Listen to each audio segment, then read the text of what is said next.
So, hello, today we are going to start the civics chapter number 1, that is features of Indian Constitution.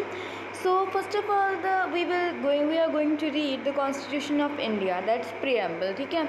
So, इसमें क्या बताया गया है that we the people of India, कि जो हम India के people हैं, लोग हैं, अपने आप को एक कॉन्स्टिट्यूशन दे रहे हैं जो हमें सोवर्जिनिटी कि कोई हमारे ऊपर कंट्रोल नहीं कर सकता, सोशलिस्ट हैं कि सभी इक्वलिटी प्रूव करता है, सेक्युलर है कि सभी तरह की रिलीजियस फ्रीडम है, डेमोक्रेटिक और पब्लिक है, ठीक है, सभी तरह की जस्टिस हमें प्रोवाइड करता है, liberty of thoughts means thoughts expression believe सबकी हमें पूरी आज़ादी है, ठीक है, एंड इक्वलिटी ऑफ स्टेटस के हमें सारी अपॉर्चुनिटी सभी को बराबर मिलेंगी, कोई भेदभाव नहीं होगा, फर्टिनिटी एश्योरिंग द डिग्निटी की ब्रदरहुड की भावना सभी में जगाई जाएगी, और हम अपने आप को ये कॉन्स्टिट्यूशन किस डेट को दे रहे हैं, that is 26 of November 1949. Okay, so let's start the chapter features of Indian constitution.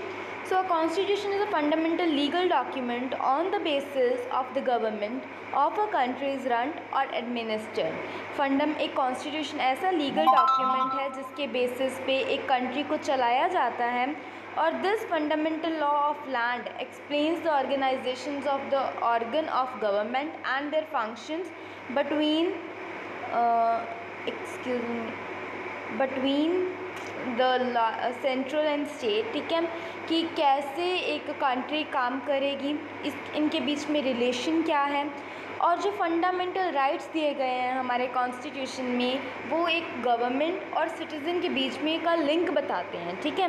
The constitution is a supreme law of land. Constitution जो है कि सबसे सुप्रीम है, ठीक है, and superior to all laws, कि इस कंट्री में इससे बड़ा कोई लॉ नहीं है, ठीक है, और ना ही इस पे से कोई लॉ बनाया जा सकता है जो इसको कॉन्स्टिट्यूशन को वायलेट करे और इसके अकॉर्डेंस में ना हो. ये गला, sorry for the disturbance. So in next para, in every country a government maintains law order and peace in the society.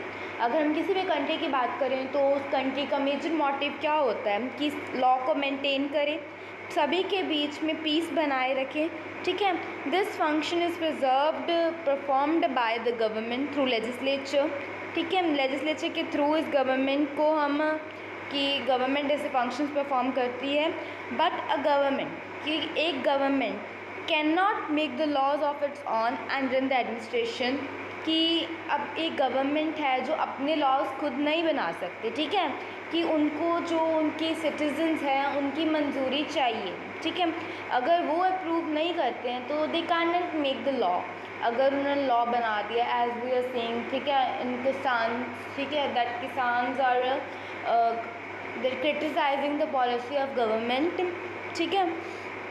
So the government of country runs the administration in accordance with the provision of constitution.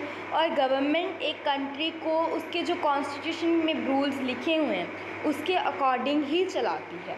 थर्स the constitution is the main source of all laws, ठीक है, कि constitution से ही हमें सारे laws मिलते हैं. A constitution determines the mutual relation of the various organs of the government and citizens and also prohibits the government for its misuse of power. कि हमें जो हमारी कंट्री है उसमें जो कॉन्स्टिट्यूशन है वो क्या हमें कहता है कि इसलिए बनाया गया ताकि कोई भी जो हेड हो इस कंट्री का उस पावर का मिसयूज़ ना करे, ठीक है. सो प्रीएम्बल ऑफ द कॉन्स्टिट्यूशन, अब हम प्रीएम्बल की बात करेंगे. So the process of the formation of Indian Constitution was on December 9, 1946 and it was finally passed by the Constituent Assembly of India on November 26, 1949. कि जो इंडिया का constitution बनाने का प्रोसेस था वो स्टार्ट कब हुआ था, दिसंबर 9 को 1946 में, एंड कब तक कंप्लीट कब हो गया था, नवंबर 26, 1949. बट हमारी कंट्री ने क्या डिसाइड किया था कि हम हर एक ईयर 26 जनवरी को ही हमारा रिपब्लिक डे मनाएंगे, ठीक है. सो दैट्स वाई इन्होंने हमारी कंट्री ने 26 नवंबर 1950 को ही हमारा कॉन्स्टिट्यूशन अडॉप्ट किया था. ठीक है। And the preamble of constitution indicates the basic principles of Indian political system and declines it fundamental aims objectives and the principle read as follow.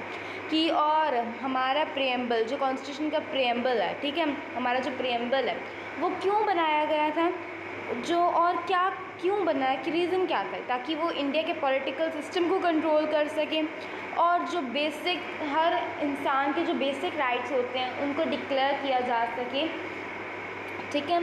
And we the people of India, जो हम people हैं, as I have explained in the starting, that is all, ठीक है।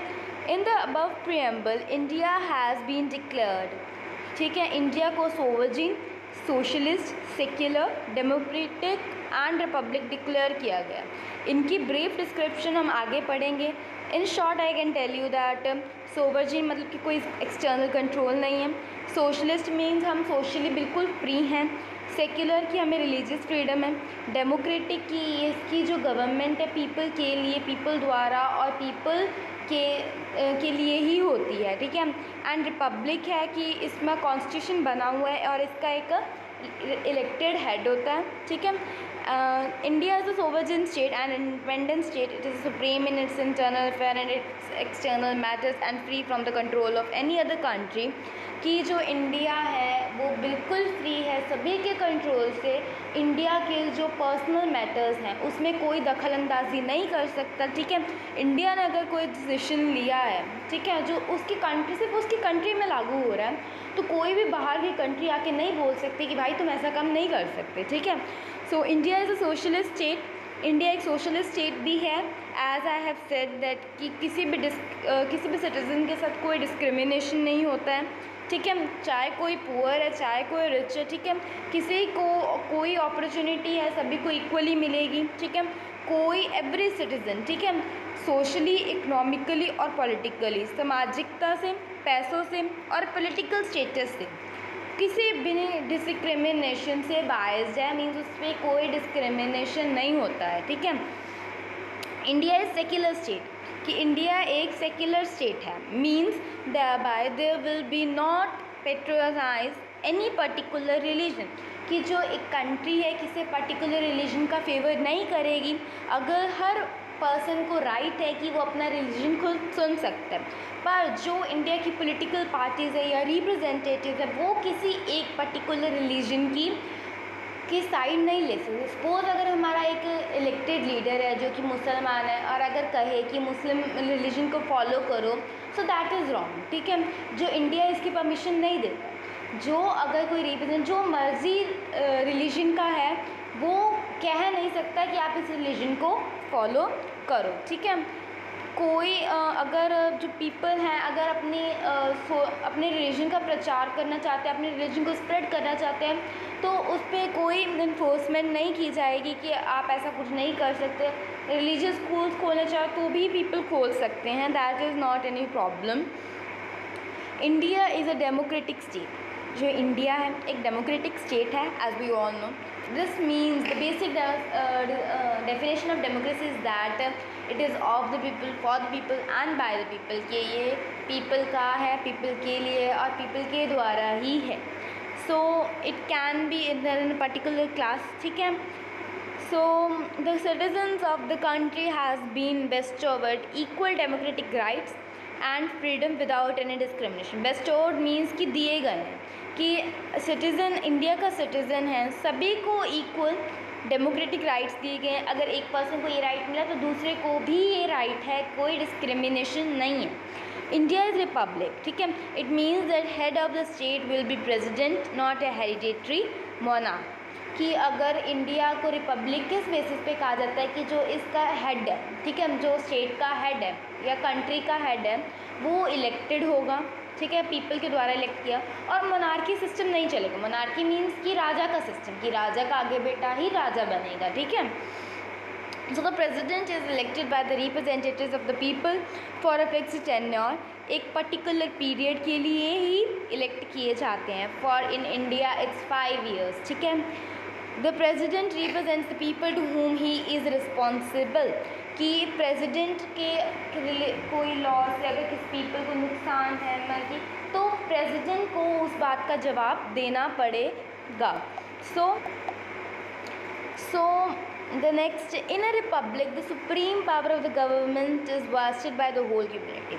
अगर हम एक Republic country की बात करें तो जो इस कंट्री की पूरी पावर है, ये नहीं है कि एक आदमी के हाथ में है, ठीक है, the whole community is responsible, क्योंकि सारी कम्युनिटी मिल के ही उस पर्सन को इलेक्ट करती है, ठीक है. The government remains in office on the basis of pleasure of people and it's on governments, ठीक है. It is clearly indicated in the preamble of the constitution that Indian democracy will ensure its citizens social, economic and political justice.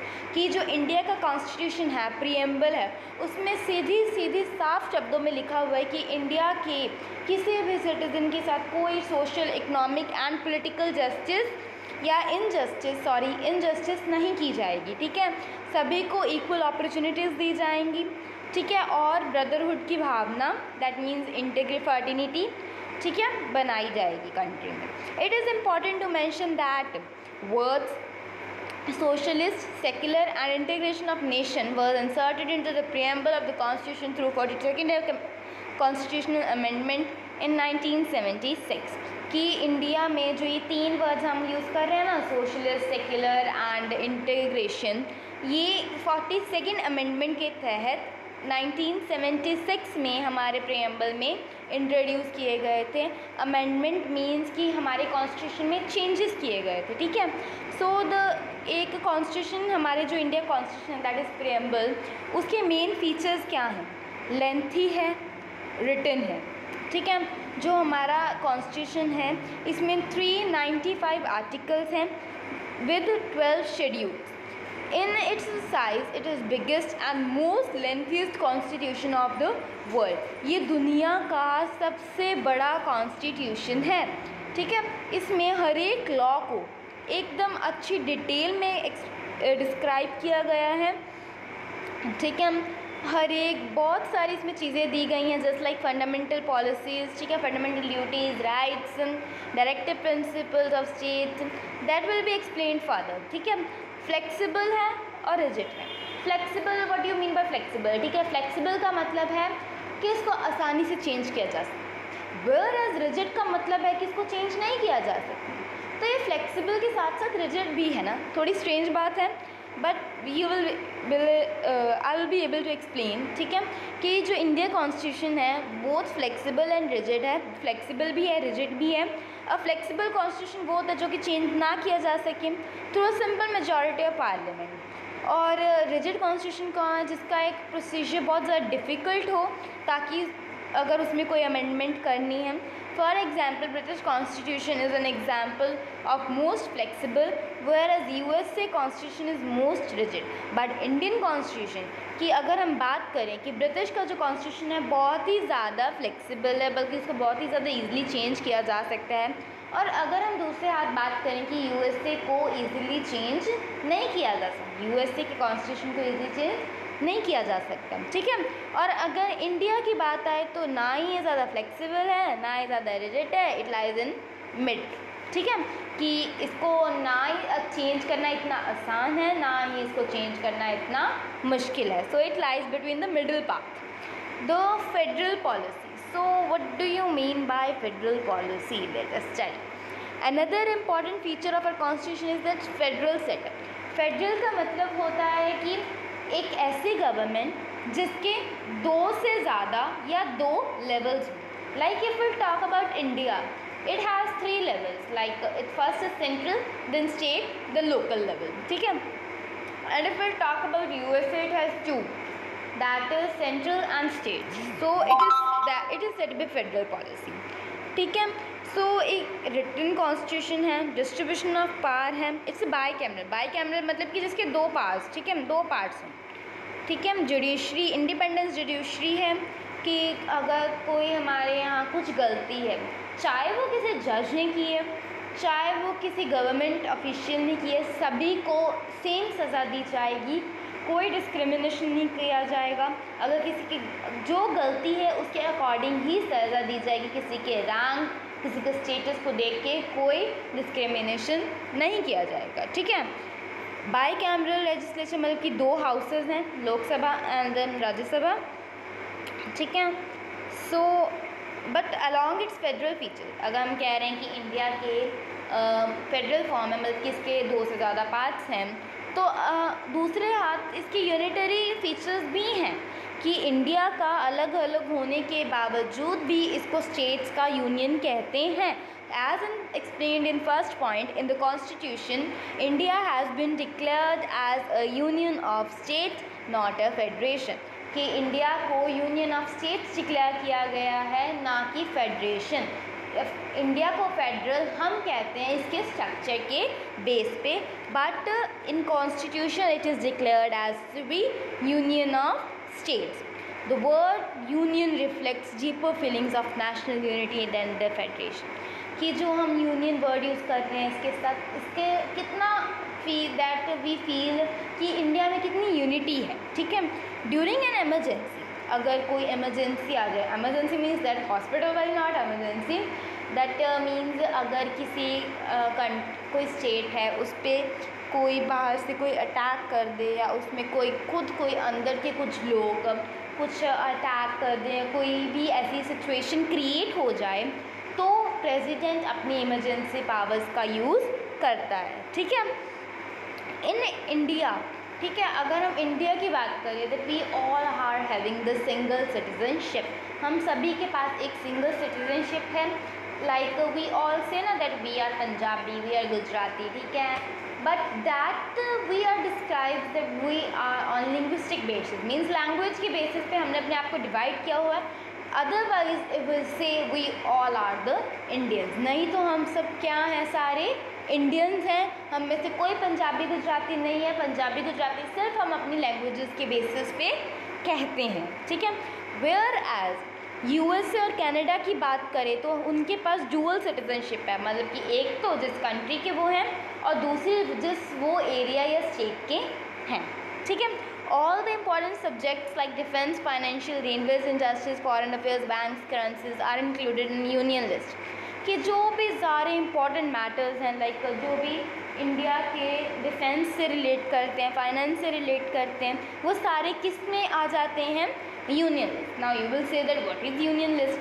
तो India के जितने भी affairs, ठीक है, current affairs वगैरह जितने भी अफेयर्स हैं, वो सभी को 4 लिस्ट में डिवाइड किया गया, that is union list, state list, congruent list and residential list. Union list में तो सारे मेन अफेयर्स, ठीक है, जिसमें सेंट्रल डिसीजन लेती है, एंड स्टेट लिस्ट जिसमें स्टेट डिसीजन लेती है। स्टेट में जो स्टेट के पर्सनल अफेयर्स हैं दैट, ठीक है, personal internal matters and that.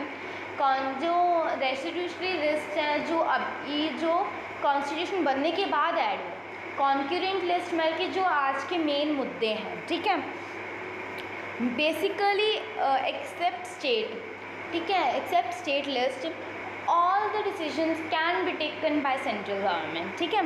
Otherwise that concurrent list central and state makes the collective decision, but on the case of conflict, अगर किसी को किसी की राय पसंद नहीं आती तो सेंट्रल गवर्नमेंट का ही डिसीजन माना जाएगा, ठीक है। This is one constitution for the whole country, ये एक ऐसा कॉन्स्टिट्यूशन है कि जो पूरी कंट्री पे लागू किया जाता है, ठीक है। The governor of state are appointed by president and the remains in office at his pleasure, कि एक कंट्री में जो प्रेसिडेंट है वो गवर्नर को अपॉइंट करता है, और गवर्नर आगे अपनी मर्ज़ी से जिसको अपॉइंट करना चाहे फॉर हिज हेल्प वो अपॉइंट कर सकता है, ठीक है। So next is let's see, there is one constitution for the whole country as we have read. State largely depends upon union government for its financial assistance. तो basically अगर देखा जाए जो पूरे कंट्री है वो फाइनेंशियल तो चाहिए ना, हमें पैसे तो चाहिए चलाने के लिए, और बेसिकली जो सारे फाइनेंशियल मैटर्स हैं, ठीक है, जितने भी पैसों के related cheese affairs and matters हैं, वो सारे कौन रिलेट करता है, वो सारे करता है union list means central government. Finance is an important topic of union list. Union list है तो ऑब्वियसली है जो union government means central government ही इस पर डिसीजन लेगी, ठीक है। Higher courts in India has the power, जो higher courts we having 3 steps of judiciary will ठीक है, that we will see the local level, ठीक है, पंचायत एंड लोकल कोर्ट्स हैं, then we are having the higher courts, then we are having the supreme courts, ठीक है, high courts and then supreme courts. High courts in India has the power of judicial review under his power by the Supreme Court or a High Court can be declared a law passed by the Parliament or state legislature on an executive. इसका मतलब क्या है, अगर suppose किसी पंचायत ने कोई फैसला दिया और जिसके खिलाफ फैसला दिया गया वो राज़ी नहीं है, ठीक है, ही इज़ नॉट सेटिस्फाइड, तो वो क्या करेगा, लोकल लेवल पे जाएगा, लोकल लेवल की कोर्ट्स पे जाएगा, ठीक है. अगर कि उसको पंचायत का फैसला नहीं पसंद आया तो वो जाएगा लोकल कोर्ट. अगर उसको लोकल कोर्ट का भी फैसला पसंद नहीं आया तो then he will go to high court, ठीक है. अगर हाई कोर्ट के डिसीजन से भी उसको प्रॉब्लम है तो वो सुप्रीम कोर्ट के पास जाएगा, और सुप्रीम कोर्ट का जो डिसीजन होगा that will be the last final decision, कि बाकी सारे डिसीजंस को कौन चैलेंज कर सकता है, सुप्रीम कोर्ट. अगर किसी बंदे को प्रॉब्लम है उनकी जो उनके साथ जस्टिस हुई है तो then he can challenge the judgment of high court और the lower court in the supreme court, ठीक है. Next we will talk about independent judiciary. Independent judiciary का मतलब क्या है कि जुडिशरी पे कोई दबाव नहीं है. जुडिशरी मतलब जजमेंट, ठीक है, जो न्याय है हमारी कंट्री पे जो न्याय हो रहा है, ठीक है. अगर सपोज कि किसी से कोई इलीगल ऑफेंस किया है, ठीक है, या किसी ने कोई गलत काम किया है तो ऑब्वियस है हम सारे क्या करते हैं, कोर्ट्स में जाते हैं, पंचायत में जाते हैं, लोकल कोर्ट्स में जाते हैं कि हमें न्याय दो, इसने हमारे साथ गलत किया है, ठीक है. सो कोई भी दबाव नहीं है जुडिशरी पे. जुडिशरी बिल्कुल इंडिपेंडेंट है. जिसने काम सही किया है कि उनके सबूतों के आधार पे कि जो भी राइट पार्टी है उसकी तरफ वो डिसीजन देंगे, ठीक है. अगर किसी ऑपोजिशन में या कोई जो चाहे वो गलत काम करने वाला कोई पॉलिटिशियन है, कोई जज है, कोई लॉयर है, या किसी भी पॉलिटिकल स्टेटस से बिलोंग करता है, किसी भी फाइनेंशियल इकोनॉमिकल स्टेटस से बिलोंग करता है, दैट डजेंट मैटर. अगर उसने कुछ गलत काम किया है तो उसको भुगतना ही पड़ेगा, तो उसको सज़ा होगी ही होगी, ठीक है. बिना किसी प्रेशर, बिना किसी ग्रेड, बिना किसी लालच की, ठीक है, किसी के दबाव में या किसी लालच के, ठीक है, बिना जो इंडिया में क्या है जस्टिस की जाती है. Parliamentary system in India, a parliamentary system of government has been established, ठीक है. Under this government the president has an head of state. Nominal real powers of the government are vested in a cabinet, ठीक है, कि जो parliamentary form क्या है जिसका एक हेड हो, ठीक है, as we are having as a president. जो बट प्रेसिडेंट की बात की जाए तो president is just a nominal head, सिर्फ नाम का है, ठीक है. Whereas the real executive head कौन है, that is prime minister and the cabinet of ministers, ठीक है. सो प्रेसिडेंट को अगर सपोज हम कोई लॉ इंट्रोड्यूस किया गया है लोकसभा या राज्यसभा में, ठीक है, पार्लियामेंट में कोई लॉ बनाया गया है, तो इफ विल से दैट कि अपन कि ये लॉ पास करवाना है और प्रेसिडेंट चाहता है कि लॉ पास ना हो, ठीक है, तो उसने क्या किया, लॉ पार्लियामेंट में वापस भेज दिया. अगर वही लॉ दोबारा रिकन्सिडरेशन के बिना, ठीक है, एज इट इज़ उनके पास वापस चला जाए, प्रेसिडेंट के पास वापस भेज दिया जाए, देन प्रेसिडेंट को साइन करना ही करना पड़ेगा. ये नहीं है कि प्रेसिडेंट फिर से मना कर देगा, प्रेसिडेंट को साइन करना ही पड़ेगा. एक्चुअली जो सारा कंट्रोल है कंट्री का that is in the hand of prime minister assisted with cabinet minister, ठीक है. Adult franchise. The preamble of India Constitution start the words that we the people of India, ठीक है, so on, which establish the supremacy of people and it symbolize that this constitution is made by the people of India, ठीक है. इसमें क्या बताया गया है कि दैट वी से कि ना हमारे जो सारे हेड हैं इलेक्टेड, बट वो इलेक्शन में पार्टिसिपेट कौन करता है, that the people above the 18 years old, ठीक है, जो 18 साल से ऊपर के लोग हैं वो वोट देते हैं, पीपल जो रिप्रेजेंटेटिव है उनको वोट देते हैं, ठीक है। कोई डिस्क्रिमिनेशन नहीं होता, हर पर्सन को 1 वोट देनी ही पड़ती है, ठीक है, दैट इज़ असेंशियल, ठीक है, दैट इज़ वेरी इंपॉर्टेंट, ठीक है। सो हर एक पर्सन को वोट देनी है, किसी कोई डिस्क्रिमिनेशन नहीं है, ना ही कास्ट का, ना ही कलर का, ना ही रिलीजन का, ठीक है, कोई डिस्क्रिमिनेशन नहीं है। इस तरह से जो हमारे रिप्रेजेंटेटिव्स हैं उनको इलेक्ट किया जाता है। Now fundamental rights, fundamental rights I can tell you in a short brief, the further you will study in 3rd chapter. So fundamental we are having the 6 fundamental rights, ठीक है। The 6 fundamental rights are right to freedom, ठीक है, right to equality, right against exploitation, cultural and educational right, right to freedom of religion and right to constitutional remedies, ठीक है। now the directive principles, ठीक है, directive principles of state policy are enumerated in 4th part of the constitution। जो constitution है हमारा काफ़ी parts पे divide है, तो उसके 4th पार्ट में डायरेक्टिव प्रिंसिपल्स आते हैं, ठीक है। So the fundamental rights are meant for establishing political democracy, ठीक है। The directive principles aimed at the social and economic democracy. जो हमने पढ़े कि फंडामेंटल राइट्स हैं इन पीपल को दिए जाते हैं ताकि उनके हक ना कोई छीन सके, ठीक है। तो फंडामेंटल राइट्स क्या हैं, पीपल को दिए गए हैं कि तुम अपने अधिकार लो, और फंडामेंटल जो डायरेक्टिव प्रिंसिपल्स हैं क्यों दिए गए हैं, ताकि सोशल और इकोनॉमिकली डेमोक्रेसी बनी रहे, ठीक है। फंडामेंटल ड्यूटीज़, अगर हम बात करें कि इंडियंस को फंडामेंटल राइट्स दिए गए हैं, ठीक है, rights are useless without the duties. अगर जब तक किसी को कोई काम ना दिया जाए तो उसको वो राइट्स देने बेकार हैं। सो इंडिया के पास, ठीक है, 11 फंडामेंटल ड्यूटीज़ हैं, ठीक है, जो 42nd अमेंडमेंट के तहत इंडियन के कॉन्स्टिट्यूशन में डाली गई थी 1976 में, ठीक है। It is a part of article 51A, ठीक है। पहले तो शुरुआत में 10 ड्यूटीज़ ही डाली गई थी, ठीक है, बट इन 2002 में 86th अमेंडमेंट के तहत वो 11 कर दी गई, ठीक है, 11 हो गई। देन इमरजेंसी पावर्स, ठीक है, 3 टाइप की इमरजेंसी पावर्स होती हैं, national emergency, state emergency and financial emergency. ये इमरजेंसी पावर्स होती किसकी हैं, प्रेसिडेंट की, ठीक है। आज मैंने पहले बताया कि अगर कोई स्टेट में या कोई कंट्री में कोई डिस्प्यूट हो जाए तो उसका कंट्रोल कौन ले लेता है अपने हाथों में, प्रेसिडेंट ले लेता है। और प्रेसिडेंट के पास 3 तरह की इमरजेंसी पावर्स होती हैं, national, state and financial emergency, ठीक है।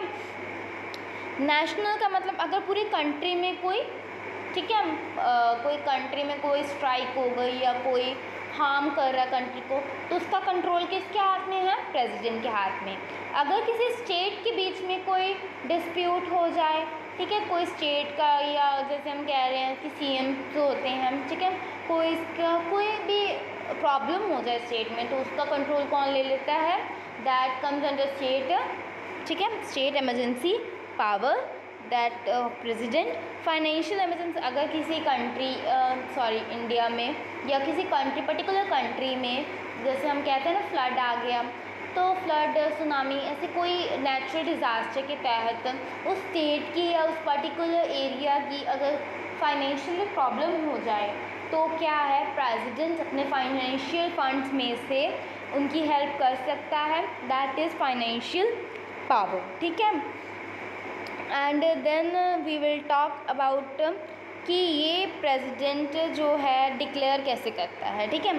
President can declare a national emergency in the case of aggression और the threat of aggression on an armed million in the part of any country, कि अगर president ये emergency power national emergency कब declare करता है, अगर कोई ख़तरा हो, ठीक है, चाहे अंदर से, चाहे कि अंदर की जो कंट्री के अंदर खुद के कंट्री के दुश्मन बैठे चाहे उनसे, चाहे कोई बाहर का है, ठीक है, किसी भी तरह से अगर कोई कंट्री को कोई हार्म होने वाला कोई ख़तरा है तो प्रेसिडेंट क्या है, नेशनल इमरजेंसी इशू करता है, ठीक है।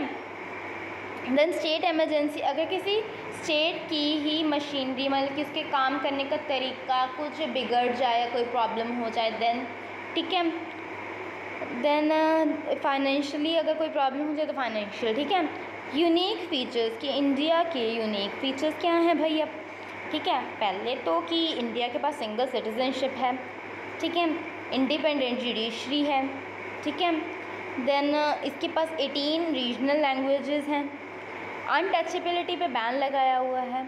अनटचेबिलिटी मीन्स कि पहले के टाइम में ना एक प्रथा होती थी कि जैसे कि जो हायर कास्ट के पीपल है ना, लोअर कास्ट के पीपल को टच नहीं करते थे, ना ही लोअर कास्ट के पीपल को इजाज़त होती थी कि वो हायर क्लास के पीपल को टच करें। तो इसको अबॉलिश किया गया, बैन किया गया। Right to property without the constitutional provision, कि अगर किसी की कोई प्रॉपर्टी है उसको प्रॉपर्टी अपनी हायर करने का पूरा अधिकार है, ठीक है। ये नहीं है कि कोई भी आगे प्रॉपर्टी छीन के ले जाएगा, ठीक है। सो इट्स दूसरी जो हमने पढ़ा था कि इट्स फ्लेक्सिबल एंड रिजिड के मिड पाथ में आता है।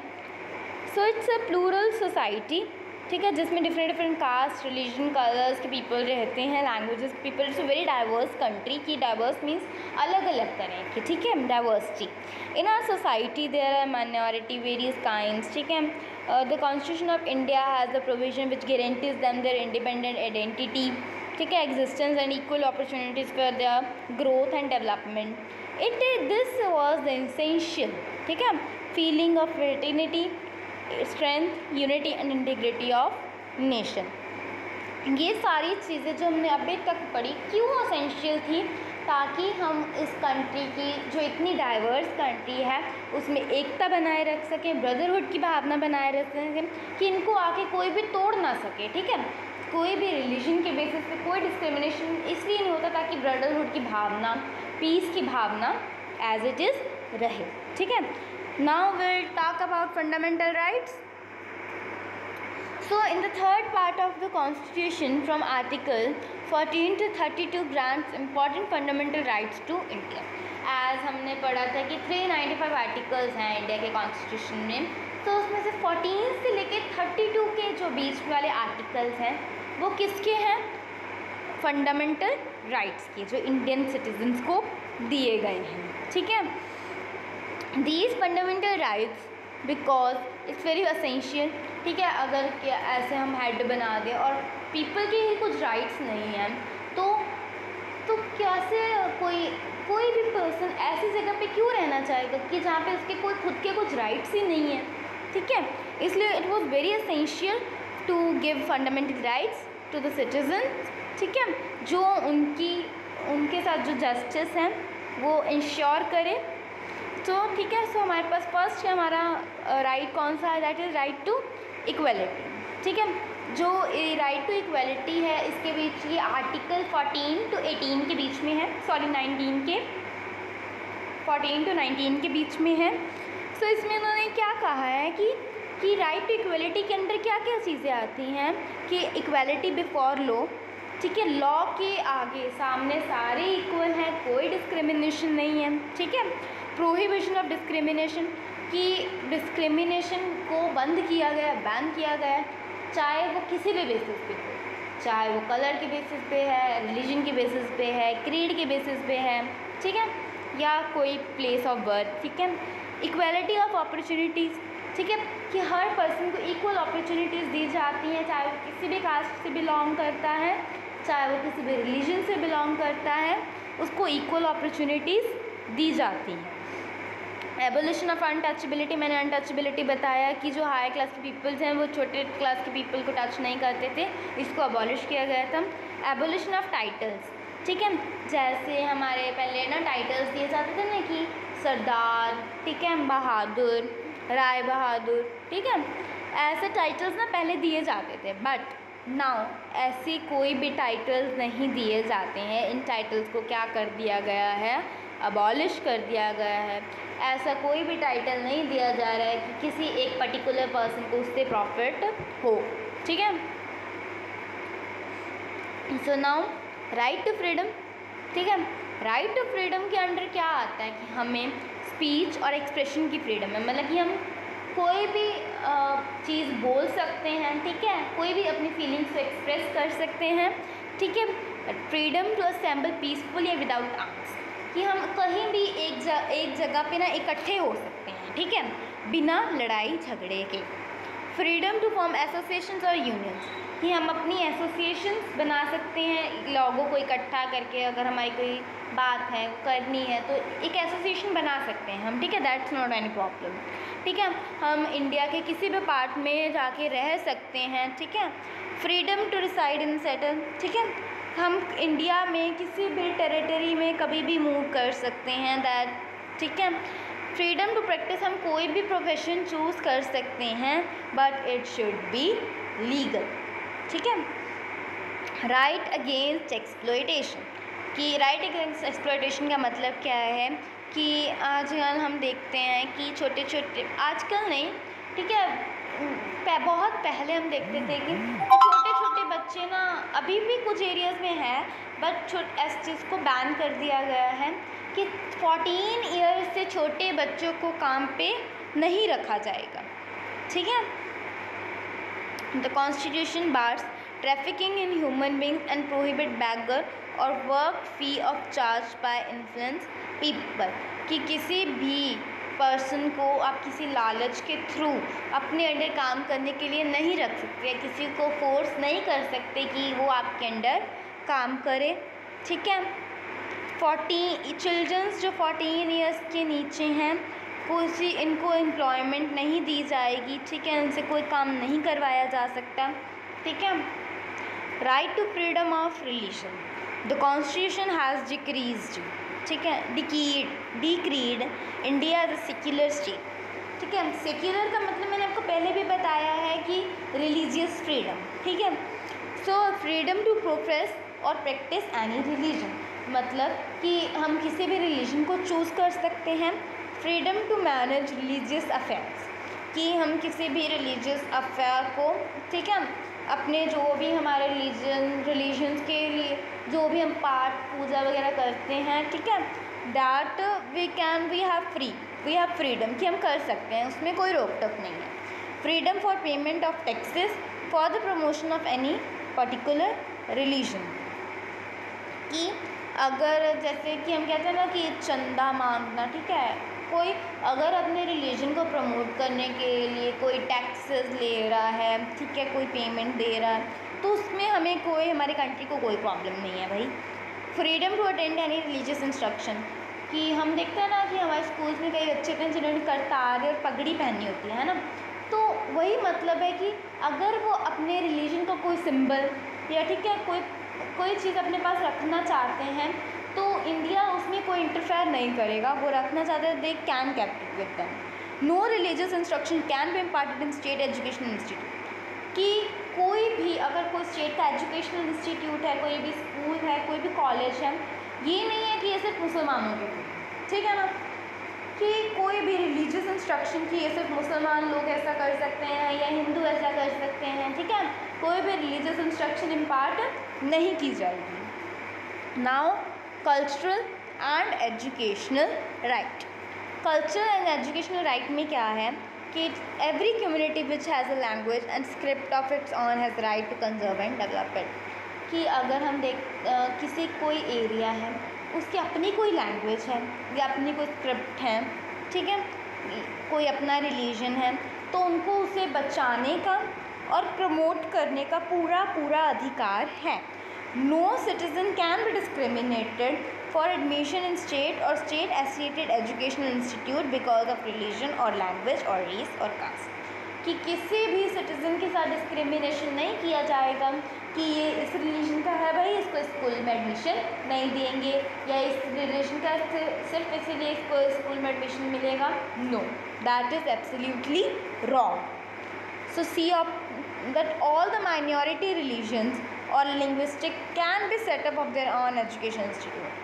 अगर कोई एरिया है, ठीक है, छोटा सा एरिया है, उनकी अपनी कोई लैंग्वेज है, ठीक है, और उस बेसिस पे वो कोई स्कूल ओपन करना चाहते हैं, तो उनको इतनी फ्रीडम है कि वो स्कूल ओपन करके अपने रिलीजन को प्रमोट कर सकते हैं, अपनी लैंग्वेज को प्रमोट कर सकते हैं, ठीक है।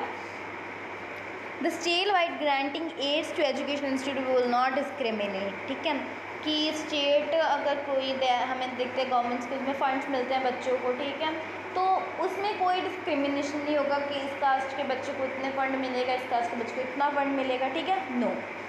So there is a special right in constitution which is called right to constitutional remedies. This is very much interesting topic, ठीक है. So अगर हम बात करें कि हमारे जो इतने सारे हमने 5 कॉन्स्टिट्यूशनल राइट्स पढ़ लिए, right to freedom, cultural educational rights, so many so on rights, ठीक है, इतने पढ़ लिए. अगर इतने हम इससे कोई राइट को इसको कोई वायलेट कर दे तो भाई, ठीक है, हमारे इन राइट्स को कोई वायलेट करे तो हम क्या करेंगे, हम कोर्ट के पास जा सकते हैं, ठीक है, चाहे हायर कोर्ट चाहे सुप्रीम कोर्ट, हम जा सकते हैं कि भाई इस हमारा राइट वायलेट हुआ है, हमें इंसाफ चाहिए, ठीक है. A person can go to court so to ask the justice so that the violation of his और her fundamental rights can be punished, ठीक है. So now fundamental duties.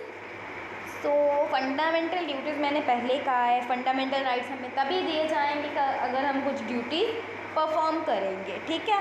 सो मैंने पहले बताया कि जो हमारे प्रीएम्बल जब बनाया गया तब उसमें फंडामेंटल ड्यूटीज़ नहीं थी.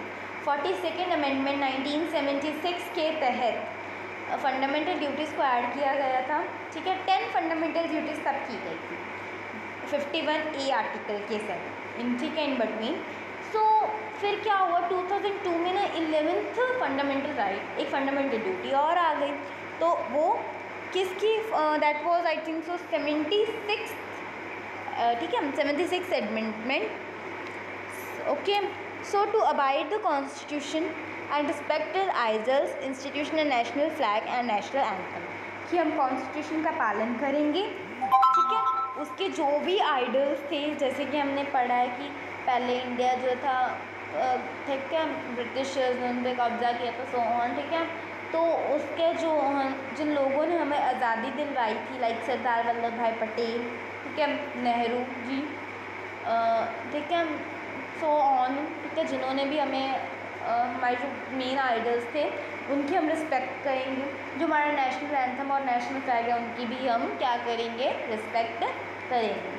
और एक बात और, जो ये फंडामेंटल राइट्स अगर पेपर में पूछ ली जाए तो इनको एज इट इज़ ही राइट करना है, इनमें कोई चेंजेस नहीं किए जा सकते, बिकॉज इनको प्रीएम्बल में एज इट इज़ नोट किया गया है.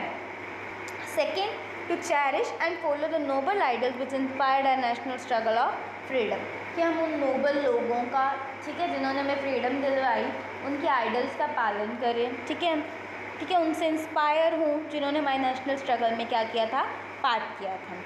हमारे थर्ड ड्यूटी क्या बनती है, to uphold and protect the sovereignty, unity and integrity of unity, ठीक है, इंटीग्रिटी ऑफ इंडिया, कि हम अपने इंडिया की जो एक ब्रदरहुड की भावना है उनको प्रोटेक्ट करें, अपनी यूनिटी को प्रोटेक्ट करें, ठीक है.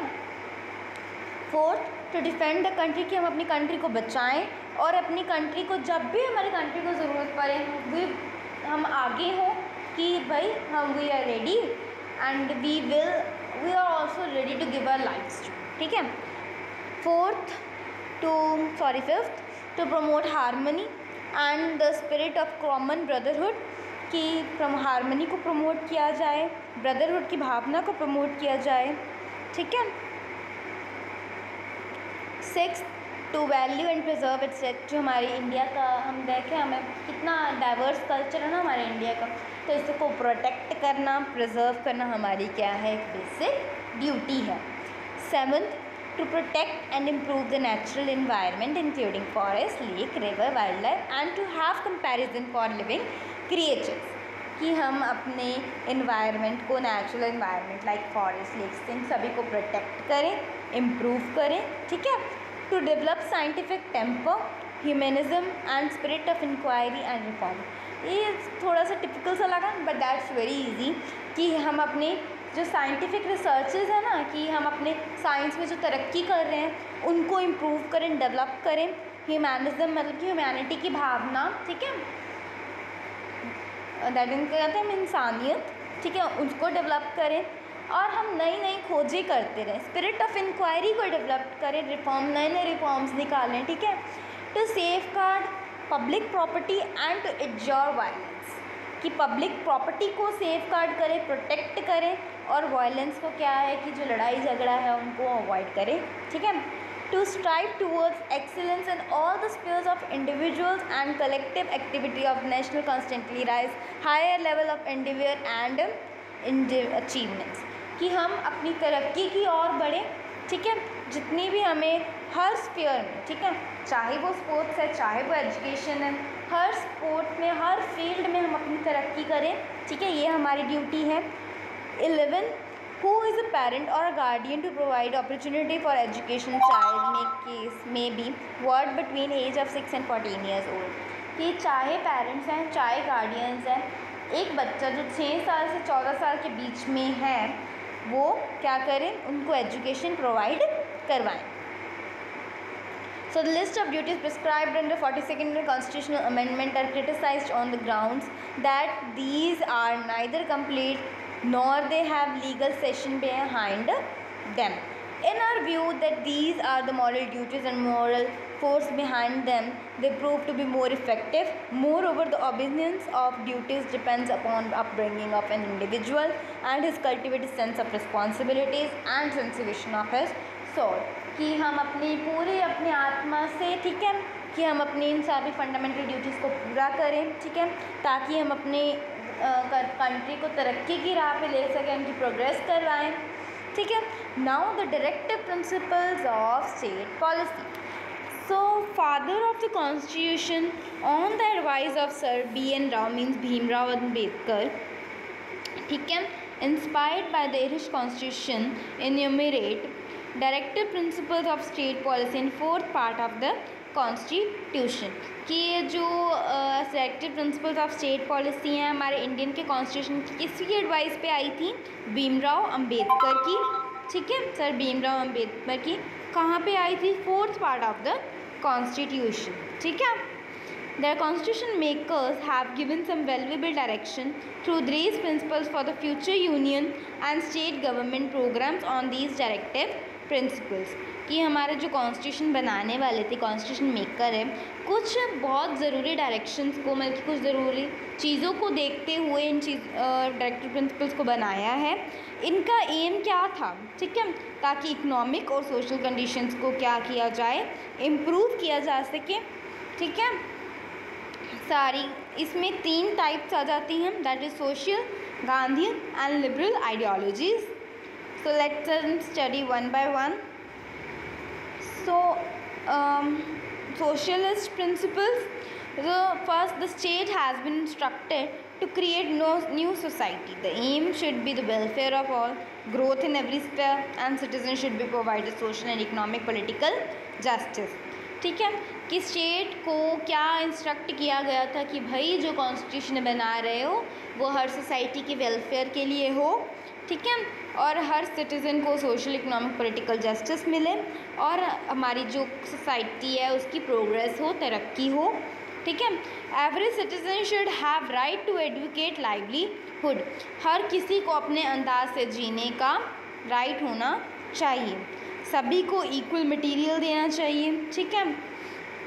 इकोनॉमिक जो सिस्टम है कुछ लोगों के हाथ में नहीं, बल्कि सभी को इक्वल मिलना चाहिए, ठीक है, मीन्स ऑफ प्रोडक्शन सब कुछ फ्यू हैंड्स में नहीं होना चाहिए। मैन और जो वुमेन्स है इक्वल पे मिलनी चाहिए, अगर उन्होंने इक्वल काम किया तो भाई इक्वल पे भी दो उनको। In the case of long illness, unemployment और old age disability of citizen, they should have और aid him according to the resources. जैसे हम कहते हैं ना कि अगर कोई पर्सन है कि वो फिज़िकली नॉट एबल डिसेबल है, ठीक है, या उसकी एज ओल्ड हो गई है, अनएम्प्लॉयड है, कि उनको रोज़गार नहीं है, तो क्या करना, स्टेट को क्या करना चाहिए, उनको कुछ रिसोर्सेज देने चाहिए, ठीक है, चाहे लाइक फूड, ठीक है, लिटिल बिट फाइनेंस, ठीक है। So state should provide a reasonable pay, ठीक है, appropriate leave and good standard of living to every class of labour, कि एक अगर हम कहते हैं ना कि मजदूर लेबरर्स, उनको उनके काम के लिए इतनी पे मिलनी चाहिए कि वो अपने घर को चला सके, इतनी एटलीस्ट मैक्सिमम उनकी जो लीस्ट वेजेस हैं वो फिक्स कर देनी चाहिए, फिक्स की होनी चाहिए, उनको रीज़नेबल पे उनके काम के लिए जितनी उनको मिलनी चाहिए एक्चुअल पे उन्हें देनी चाहिए, ठीक है। कंपल्सरी एजुकेशन हो, चिल्ड्रन जो 14 ईयर्स से कम हैं, सभी को इक्वालिटीज़ दी जाए, inequality of income among the citizen should be reduce, कि जो इनकम में लोग, किसी की इनकम बहुत ज़्यादा है, किसी की, इसको थोड़ा रिड्यूस करना चाहिए, ठीक है।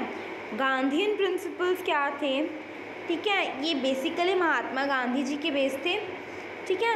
So state should establish panchayat in village and empower them to manage so that they could work as the unit of swaraj. कि गांधी जी का बेसिक मोटिव क्या था कि वो कहते थे कि एक जो कि इतनी बड़ी कंट्री है भाई, हर कोई अगर आएगा कोर्ट में तो सभी को न्याय तो नहीं मिल पाएगा ना, तो लोकल लेवल्स की कोर्ट्स बनाई गई, तब पंचायत बनाई गई, ठीक है। तो तभी पंचायत बनाई गई थी ताकि सभी को, अगर कोई छोटा मोटा डिस्प्यूट है, ये ना छोटे मोटे डिस्प्यूट के लिए वो तो कोर्ट में भाग रहे हैं, छोटा छोटा डिस्प्यूट है वो पंचायत में ही हल हो जाए, ठीक है। इसको ताकि स्वराज को क्या किया जा सके, प्रमोट किया जा सके। कोऑपरेटिव इंडस्ट्रीज़ लगाई जाएं, ठीक है, सभी को एजुकेशनल फैसिलिटीज़ दी जाएं। इंटॉक्सिकेंट्स लाइक जैसे से ड्रग्स, इसको प्रोहिबिट किया जाए, ऐसी जो इलीगल चीज़ें हैं like we are saying alcohol, ठीक है, अल्कोहल, कैफीन, ओपियम, इन सभी को क्या किया जाए, अवॉइड किया जाए या क्या किया जाए, अबॉलिश किया जाए, प्रोहिबिट किया जाए। प्रोहिबिट मतलब कि इन पे रोक लगाई जाए, ठीक है। नाउ कि स्टेट को इस अकॉर्डिंग वर्क करना चाहिए ताकि जो उनके लोग हैं उसको स्टैंडर्ड ऑफ लिविंग को बढ़ाया जा सके, उनके रहन सहन के तरीके को इम्प्रूव किया जा सके। Now the C liberal and general principles, जो मेन प्रिंसिपल्स हैं भाई, जो नॉर्मली इंट्रोड्यूस किए गए हैं। State should strive to prepare uniform civil code for entire of the country, ठीक है, कि एक सिविल कोड कंडक्ट बनाना चाहिए कंट्री को, ठीक है। State should endeavour to separate and judiciary from the executive, state को जो है जुडिशरी और एग्जीक्यूटिव को बिल्कुल अलग अलग रखना चाहिए, क्योंकि अगर जुडिशरी और एग्जीक्यूटिव एक साथ हो गए तो प्रॉपर जस्टिस नहीं हो पाएगी, ठीक है। State should attempt to manage agriculture on scientific lines, की जो हम कहते हैं खेती बाड़ी को साइंटिफिक मैनर से किए जाने को नए नए तरीके निकाले जाएं, ठीक है, ताकि एग्रीकल्चर की फील्ड में प्रोग्रेस की जा सके, ठीक है। State should endeavour to improve animal husbandry and stock of animals, ठीक है, कि एनिमल्स की जो हस्बेंड्री मतलब कि उनकी जो साइट, लिविंग साइट है, मतलब कि उनकी जो कंडीशन है उनको इम्प्रूव किया जाए, ठीक है। Cow slaughters improve the stocks of milking animals, ठीक है, कि काउस लेचर्स मीन्स जो काउस लेचर मीन्स काउ को मारना, ठीक है। कई लोग होते काउ की बलि चढ़ानी, ठीक है, गाय की बलि चढ़ानी, तो उनको उन सब पे बैन किया जाए, ठीक है। इन्वायरमेंट को प्रोटेक्ट किया जाए, हिस्टोरिकल बिल्डिंग्स वगैरह सभी को प्रोटेक्ट किया जाए, ठीक है। Evaluation to a few criticism directive principles are merely the empty promises or the pious feelings for needy and poor. To others, a majority of directive principles are neither logical or are not practicable. So to few of others, these are absolutely useless because they have no legal sanction. कि अगर हम देखें कि जितनी भी हमने directive principles की बात की, दे आर मोस्टली ना यूजलेस, ठीक है, ना ही इनको कोई अप्लाई करता है अपनी लाइफ में, ठीक है। और ये ना जस्ट ऐसा है कि हम ना खाली के ऐसे उलझे बुलझे से प्रोमिसेस किए हैं पुअर और नीडी पीपल के साथ, ठीक है। वैसे अगर इसको देखा जाए, इसको ना ही इसको कोई प्रैक्टिकेबल रीज़न है, ना ही कोई लॉजिक है, ठीक है, ना इसकी कोई लीगल सेंशन है भाई। In spite of above criticism, in our views that these are not useless. Many of them are the basic principles which can prove this guiding star of establishing the welfare. As हमने कहा कि ये सारे empty promises हैं कि कोई फ़ायदा नहीं है इनका, दे आर यूजलेस, पर अगर हम दूसरी तरफ देखें ना, ये इतने भी यूजलेस नहीं हैं, ठीक है। इनमें से कुछ तो ऐसे हैं कि जो सोसाइटी की डेवलपमेंट में इतना हेल्प करते हैं, ठीक है, कि they are guiding stars means उनको सबसे ज़्यादा बेनिफिट उनका ही हो रहा है सोसाइटी वाला, ठीक है। Equal pay for women's and mains, ठीक है। Now difference between fundamental rights and directive principle. So this is the last topic of our chapter. So now we'll study it. So if we deeply study the third and fourth part of the Indian Constitution, it appears that fourth chapter on directive principle is an extension of third chapter on the fundamental rights. In our view, both these chapters primarily deals with fundamental rights of Indian citizens. However, the following points will show the difference between them too. कि जो third और fourth chapter है हमारा civics का वो mostly inter related है. सो अब हम देखते हैं कि फंडामेंटल राइट्स और डायरेक्टिव प्रिंसिपल्स में क्या डिफरेंस है. ठीक है. फंडामेंटल राइट्स आर जस्टिफाइड कि अगर हमारी राइट को कोई वॉयलेट करता है तो हम उसके लिए जस्टिस सीख कर सकते हैं, न्याय मांग सकते हैं. वेयर एज डायरेक्टिव प्रिंसिपल्स के नॉट ये लॉ कोर्ट के द्वारा इन्फोर्स नहीं किए जाते हैं, ये जस्ट प्रेम्बल में लिखे हुए हैं भाई, इनके लिए कोई जस्टिबल नहीं है, दे आर नॉट जस्टिबल. ठीक है. For instance, if a citizen is jailed by the police without any valid reason, he can go to court and court will direct the government to free him. On the other hand, if a citizen is unemployed, he cannot get a right from the court and directing of the state principle for providing. ठीक है कि हमारे जो fundamental right है, suppose fundamental right की example क्या है, अगर किसी पर्सन को बिना किसी गुनाह के या बिना किसी प्रूफ के किसी पुलिस ने पकड़ लिया तो वो कोर्ट के पास जा सकता है कि भाई मैंने कुछ नहीं किया है, कोई इनके पास प्रूफ नहीं है, इन्होंने मुझे पकड़ा है, भाई मेरी हेल्प करो, तो कोर्ट विल हेल्प हिम. और अगर हम दूसरी बात करें कि जो अगर पर्सन है उसको जॉब नहीं मिल रही है, अब इसके लिए भाई वो कोर्ट में थोड़ी ना जाएगा, तो दे आर नॉट जस्टिफाइड. ठीक है. उसको जॉब ना मिलना it's direct part of directive principle. ठीक है. Now the fundamental rights are negative in nature while directive principles are positive. ठीक है. जो फंडामेंटल राइट्स सब नेगेटिव है नेचर में और डायरेक्टिव प्रिंसिपल्स क्या हैं, पॉजिटिव हैं.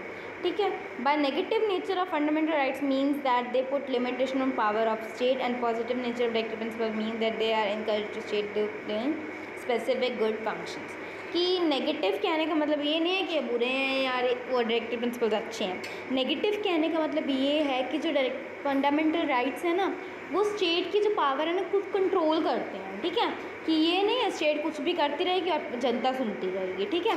वो उसको कंट्रोल करते हैं, लिमिट करते हैं, इसलिए कहते हैं वो स्टेट पर नेगेटिव इफेक्ट डालते हैं कि उनको लिमिट करते हैं. और वेयर एज अगर हम डायरेक्टिव प्रिंसिपल्स की बात करें तो वो उसका कोई लॉजिक नहीं है, तो कोई स्टेट को उसका इफेक्ट नहीं पड़ता है. ठीक है. Some of the directive principles are superior to fundamental rights because they are meant for the welfare of whole society instead of an individual. ठीक है. समटाइम्स अगर हम देखें कि डायरेक्टिव प्रिंसिपल ज़्यादा सही है, ठीक है, आर सुपीरियर आर बड़े हैं क्योंकि ये पूरी सोसाइटी के लिए हैं. और whereas if will talk about fundamental rights ये सिर्फ एक एक इंडिविजुअल के ही हैं. ठीक है. डायरेक्टिव प्रिंसिपल पूरी सोसाइटी ताकि उनकी भलाई करना चाह रहे हैं, और दूसरी तरफ फंडामेंटल राइट्स जो हैं वो एक एक इंडिविजुअल को कर रहे हैं. ठीक है. If the sole aim of fundamental right is to establish the political democracy and then the purpose of directive principles to promote new social and economic democracy. अगर हम फंडामेंटल राइट्स को देखें तो ये इसलिए इन्फोर्स किए गए ताकि पॉलिटिकल इक्वालिटी हो सभी में, और डायरेक्टिव प्रिंसिपल्स इसलिए किए गए थे ताकि सोशल और इकोनॉमिक इक्वालिटी या डेमोक्रेसी चले हमारी जो कंट्री है. To our way of thinking the harmonious combination of two would lead to the true democracy in India. अगर बेसिकली जो हमारी सोच है उस पर डिपेंड करती है कि हमारी कंट्री कैसे चलेगी. इसी के साथ हमारा चैप्टर हो गया finish. So will meet in the exercise part. So thank you and have a nice day.